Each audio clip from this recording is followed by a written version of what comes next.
kuchezwa. Fear this gender called men. Ndio. Ogopa wanaume. Sara, ogopa wanaume. Yes. Hivi vile umekuwa single kwa miaka 7, baki hivyo single ulivyo. Otherwise heartbreak itakumaliza hapa. Nimekumbana na story ya mama fulani hapa Luchivia, nikamuhurumia kabisa. Yes. Luchivia, huyu madam anasema ya kwamba alikutana na huyu mwanaume. Ndio. Mwanaume handsome, mwanaume mwenye miraba, mwanaume ambaye ako na, yani ni mwanaume ambaye ako na heshima zake. Yes. Kasoro ilikuwa ya kwamba huyu mwanaume alikuwa na mkono mmoja. So katika hali yao ya kuzungumza, yule mwanaume akaambia huyu mwanadada ya kwamba hii mkono nilipoteza nikiwa katika kazi. Kwa hivyo kuna hela ambayo nalipwa in the next 1 year.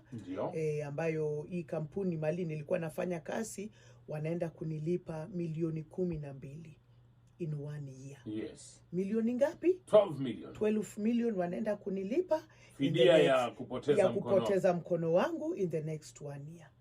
Mwanamke akakaa hivi akapiga calculations zake akisema 1 year tu. 1 year iko mbali. I can take care of this man as we wait for the 12 million.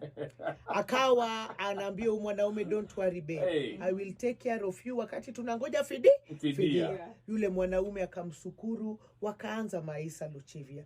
Mwanamke anasema ya kwamba amekuwa akifanya kila kitu. Yes. Akifanyia huyu mwanaume kila kitu. Manake wanangoja fidia ya pesa ngapi? 12 million. 12 million. Luchivia, huyu mwanamke akasema siku moja ya kwamba huyu mwanaume nahisi na yeye na sijawahi hata kwenda kuona wazazi wake. Ndio. Mama yake mzazi ambaye yuko Usago. Yes. So siku moja akamua ya kwamba anataka kufanya surprise. Ndio. Ya kwenda kutembelea mother-in-law. So hata hakuambia huyu bwana wake wa mkono mmoja. Yes. Akasema tu ya kwamba mimi nitafanya shopping. Niingie kwa gari. Ndio. Niendeshe gari mpaka kwa my mother-in-law. Tauliza tu bodaboda kwa barabara watani direct. Watani direct manake yule mwanaume alikuwa amemwambia village yao. Roughly mahali Usago yao iko. Yes. So akasema I'm going to surprise my mother-in-law. Na amekuwa akiongea na mother-in-law kwa simu.